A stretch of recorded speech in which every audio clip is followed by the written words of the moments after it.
Hello there, my YouTube chums. Today you'll find me playing Chase the Express, known as Covert Ops Nuclear Dawn in some territories, on the Sony PlayStation. This game was developed by the distinctively named Sugar and Rockets, and published in Japan and Europe by Sony Computer Entertainment, and in North America by Activision. This has a Resident Evil quality to it, but it's Resident Evil on a train, a bit like the beginning of Resident Evil 0. Here, one assumes the role of Lieutenant, or Lieutenant, Jack Morton, with the job of rescuing hostages and doing away with the truly abominable baddies. And if that wasn't enough to deal with, there's also a bomb on board, a huge great nuclear one. Ugh. Playing this game puts me in mind of a recent train journey of my own. It all started with a telephone call. It was our old sports and science master, Malty Milburn. "Bobbety, fancy a day out? I've got something up my sleeve. Get yourself here to Bramble Cottage pronto, and bring Arabella. Tyes is on his way too." I hadn't seen Malty for a while, and that usually meant one thing. He was working on his latest adventure. Our curiosity was ablaze. We were at Malty's garden gate before you could say, "Grab your hat!" I'm not sure what we were expecting, but it certainly wasn't a pea souper. Emerging from this dense fog was my old chum, Bunty Norris. "Hello, Arabella, Bobbety, all aboard! Mind the step!" "All aboard what, Bunty? What step? And why are you dressed like that?" queried Arabella. Bunty was wearing a red and gold uniform, complete with epaulettes, peaked cap, and a whistle. He was wearing a badge bearing the title of Station Master. "Because I am a member of the Beeline Express service team. Ever at your service, Mom," he announced proudly. "Mr. Milburn has bestowed upon me several titles," said Bunty, "each with its own responsibilities, and I have an official badge for each one. Station Master, Porter, Steward, and Chief Engine Stoker. I will be on hand to cater for your every need. Refreshments will be available on your journey. Ever at your service." By now, the mist had cleared to reveal a gleaming steam locomotive linked to a single carriage, attended by Malty and being admired by Tizer. The train sat on tracks which led beyond Malty's garden and into Fortescue Forest. Malty greeted us as he climbed down from his driver's cabin. "Welcome, fellow travellers! Behold the Beeline Express, tours into the heart of Fortescue Forest and beyond. Bunty found it in one of his train magazines. Sourced her, Mr. Milburn, sir, from one of my train periodicals, and it's she, sir." "I stand corrected. Sourced her from one of his train periodicals." "The classified section of What's That Train? Let me guess." "She was going for a song, and we spent this past month doing her up." "Restoring her, sir, to her former glory, sir." "Very well, Bunty, restoring her. And now you see the result of our labours, and a nice little earner she'll be too." "But how will you lay the tracks?" "Tracks are already laid, Arabella." This was news to me. I'd never heard of a train line through the forest. I said so to Malty. "Well, I thought so too, but Tizer stumbled across it. Literally, when he was out photographing bluebells for this month's issue of Fortescue Scoop." Yes, in his roles of photographer, chief reporter, and editor of our village news and tittle-tattle monthly, Tizer does get about a bit. "It was such an exciting discovery! Tracks and bluebells and all sorts," added Tizer. Bunty picked up the story. "So I looked it up in the local history section of the village library. Records are scant, but it turns out that a track was once built through Fortescue Forest in the 1960s, but the railway closures came into being before it was ever used. So it was abandoned, forgotten, and consumed by brambles, bracken and bluebells. And it goes right into our garden, as luck would have it."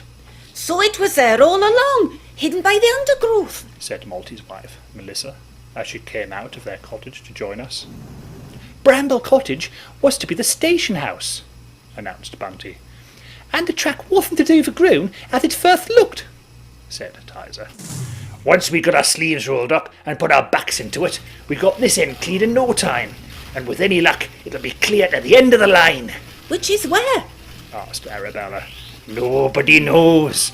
So that's what we'll find out today. We're going to fire up the engine and head into the heart of the forest."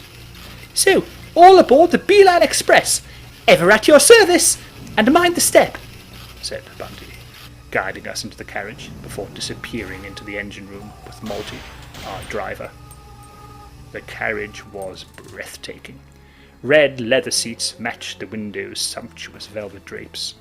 There were ornate tables, complete with shaded lamps, and dark blue carpeting covered the floor. Yes, Malty and Bunty had pulled out all the stops. With a chug and a puff and a pumping of pistons, we were soon clickety-clacketing along the track. And what a joyful journey it was! Relaxing music played quietly from discreet speakers. The cushioned seating enveloped us, and the lighting filled the carriage with a warm glow. Outside, dapples of light broke through the dark tunnel of pine trees through which we sped.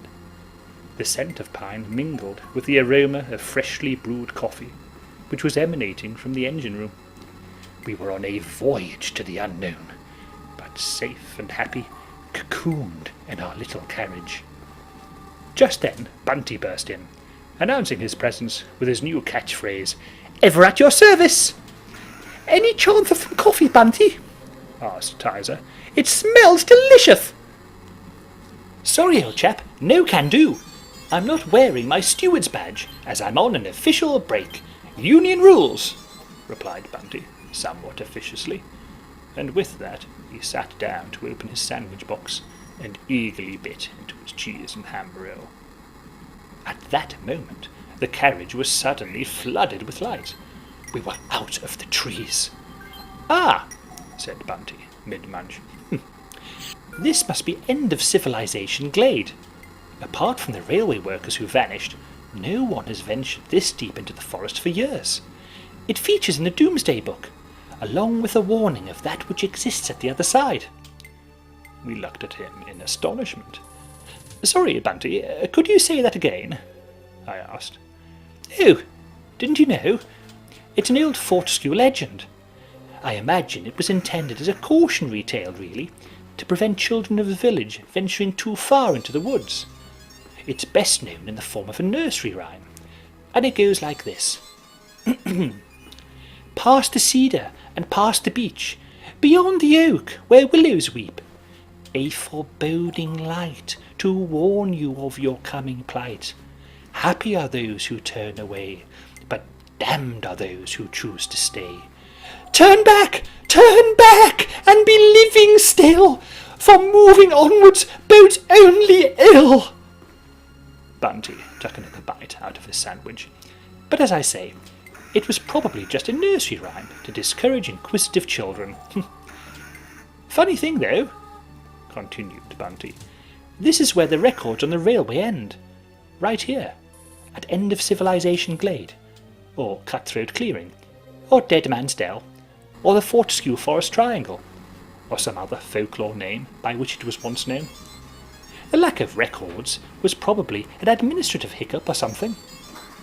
As we stared at Bunty agape, the daylight vanished as suddenly as it had appeared, and we entered the section of forest beyond Cutthroat Clearing. I shivered. It wasn't just Bunty's cautionary tale which had made the carriage colder. There was a definite chill in the air, which had not been there before, and a darkness now, which the interior lighting could not dispel. Arabella shuddered, and pulled her shawl up over her shoulders. Melissa clung on to Arabella's arm. Bunty bit into a Scotch egg, completely oblivious to his own tale of foreboding. The music stopped, the lights flickered, the train slowed down and ground to a juddering halt. Malty came in from the engine room. We looked at one another. The silence grew. Bunty raked around in his sandwich box. "Why is it one can never find one's fond and fancy?" said Bunty, looking slightly irked. "Oh, something up, Mr. Milburn, sir?" inquired Bunty, noticing Malty for the first time.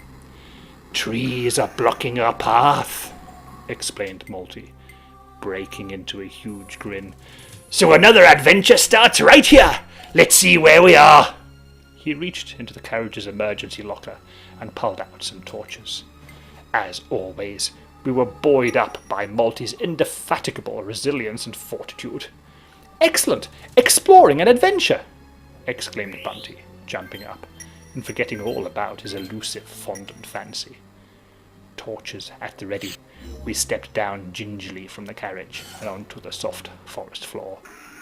Our torches sent beams of light across an impenetrable cluster of trees. There was nothing but trees all around us. Behind the carriage, the trees had seemed to grow back again. Was this some kind of witchcraft? Whatever it was, we were completely fenced in.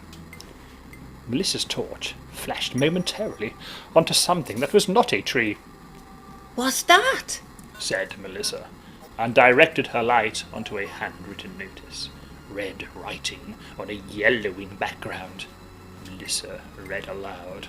"The end. No hope. Goodbye forever." "It's written in blood!" yelped Tizer. We were alone with our terrifying thoughts, until Malty piped up. "You can read that from here, dear. I should have brought my reading glasses. Oh, let's have a closer look." Malty moved forward, pushing away the tangle of branches around the sign. "Ah, that's better," he said, stepping aside, so we could see the sign more clearly. And we hadn't seen the sign clearly at all, as some of the letters had been obscured by branches. It actually said, "The end of the line. Norwood Ashhope. Goodbye for now. See you again soon. Never be a stranger." It must be a temporary sign, hastily written by the railwaymen, before the council order arrived. It's in red paint, Tizer, not blood. This explains why there are no records for this part of the construction. The workmen weren't here long enough for records to be made. A village, Norwood Ashhope, must be somewhere beyond the sign. "Ah, well, Norwood Ashhope doesn't exist," explained Bunty. "It was meant to be a model village, a commuter idyll in the heart of the forest and served by the new railway. But then none of this came to fruition." "Oh, I can see it now," said Malty.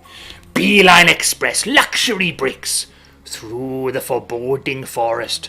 Top-notch entertainment on the way, and a night at the 5-star hotel of Norwood Ashhope.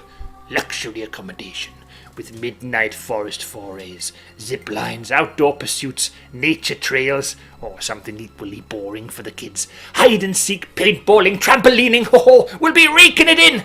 That's all very well, dear, but aren't you forgetting something? "What's that, Melissa?" We're stuck. "Oh, we'll soon sort out a few fallen trees on the line. Right, Bunty?" "Right, Mr. Milburn, sir. It's time for the rear snowplough attachment." "Yes, Bunty, the rear snowplough attachment. Let's get back on board, stick her in reverse, and we'll be back in time for tea. We've got a Beeline Express package tour to sort out." There was a sudden shriek from Bunty. Maybe we were not out of the woods yet after all. Maybe the folk legends were true. Was this the end of the line?